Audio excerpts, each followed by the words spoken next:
ocupei a tribuna ontem e volto a fazê-lo hoje aqui para tratar de uma mesma questão que vai virar um bordão nesta casa, que é a atitude do Banco do Brasil em não liberar os recursos que foram já publicados no Diário Oficial, já assinados pelo presidente do Banco do Brasil e pelo governador do estado da Bahia,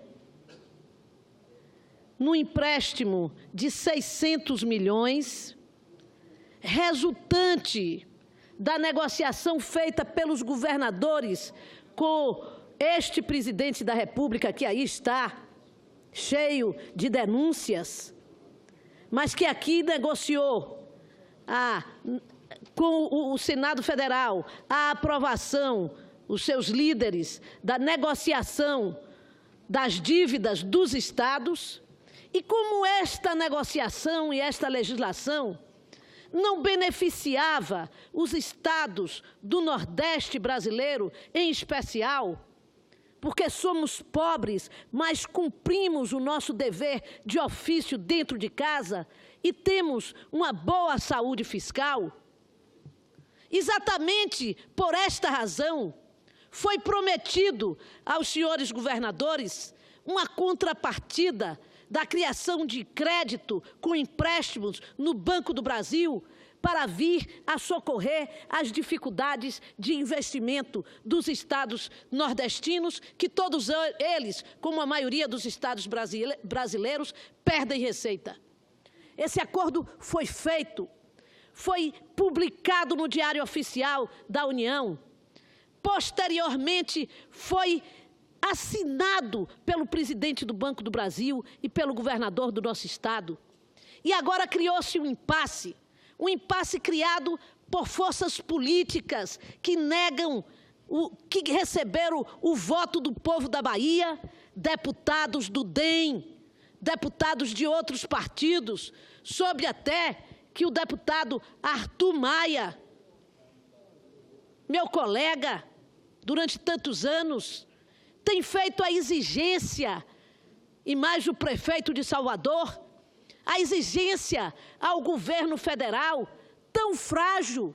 tão ameaçado, tão vulnerável, de abandonar o apoio político que dão a este governo, embora neguem na base que façam parte do governo. Se o governo do presidente Michel Temer,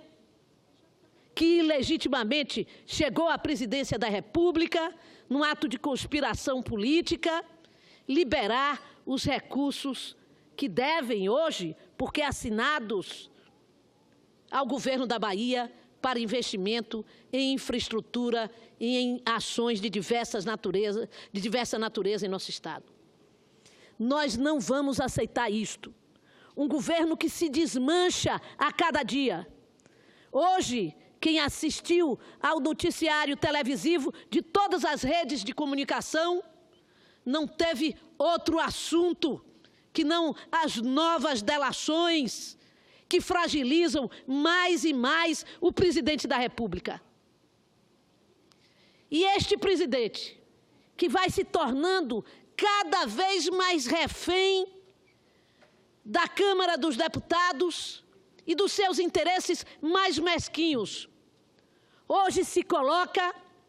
absolutamente servil ao interesse daqueles que na Bahia querem impedir o crescimento e a melhoria das condições de vida do povo baiano, impedindo que o Estado que fez e que cumpriu o seu dever. O Estado da Bahia, senhoras e senhores senadores, não sei se o Estado de todos os senhores e senhoras que estão aqui está pagando em dia o salário do seu servidor, pagou o 13º em dia, mantém investimentos importantes no Estado, como que nós fizemos na segunda-feira, entregando 4 novas estações de metrô em Salvador, finalizando 29 quilômetros dos 42 que nós chegaremos ao final do governo de 2018, entregando ao povo da Bahia um sistema de mobilidade urbana moderno que conseguiu se viabilizar por uma decisão de governo que criou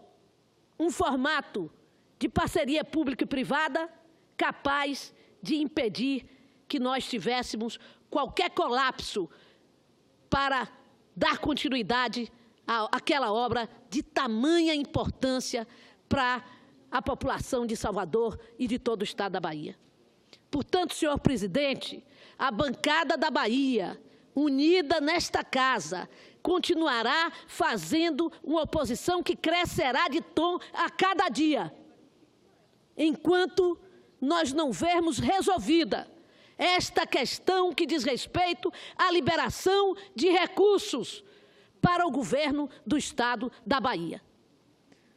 Todos os compromissos foram mantidos. Este Senado Federal aprovou a liberação dos recursos, inexplicavelmente, através da Secretaria Institucional do Governo, através da decisão política, vem se sabotando os interesses dos baianos aqui. É por isso que eu digo, senhor presidente, governos ilegítimos, governos que não têm apoio popular, governos que estão fragilizados porque não têm condição mais de governar, viram reféns de interesses mesquinhos e particulares. E é por isso que nós exigimos que os recursos para a Bahia sejam liberados. Mas, senhor presidente, senhoras e senhores senadores, esses 2 minutos e meio que me restam, eu quero ter a satisfação de registrar aqui o debate que nós realizamos ontem para discutir uma PEC da minha autoria, não foi com o objetivo de discutir só a PEC, e que tivemos aqui a possibilidade de ter, como integrante desse debate, da importância da continuidade do Fundeb no Brasil, a participação do ex-ministro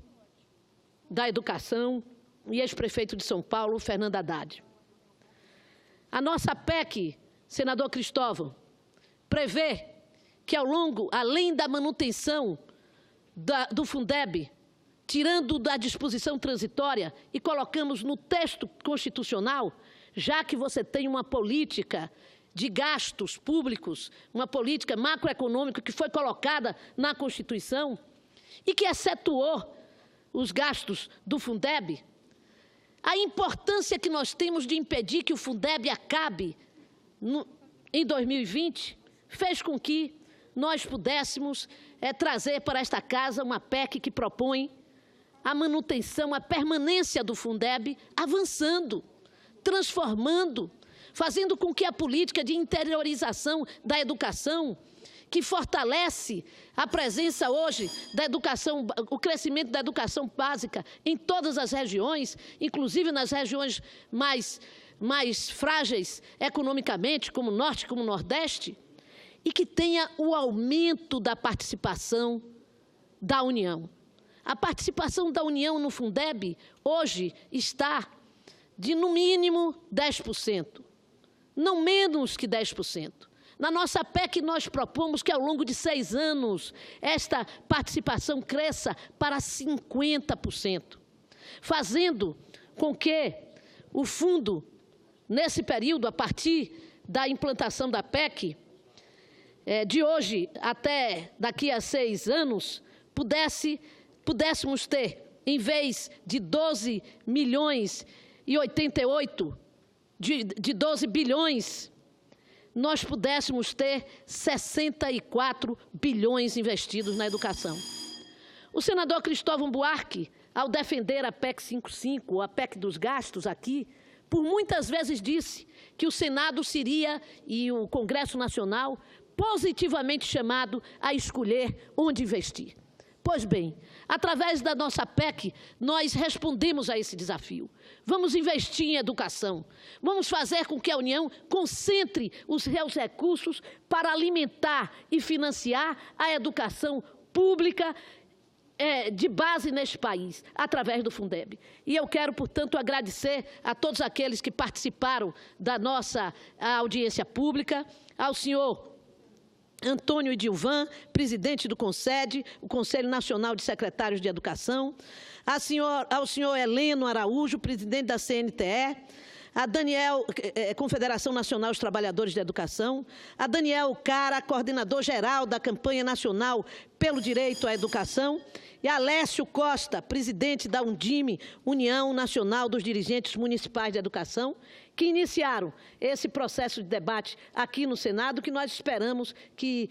possa chegar a todos os estados brasileiros e, finalmente, ao ex-ministro da Educação, que teve uma grande participação, o professor Fernando Haddad. Muito obrigada, senhor presidente.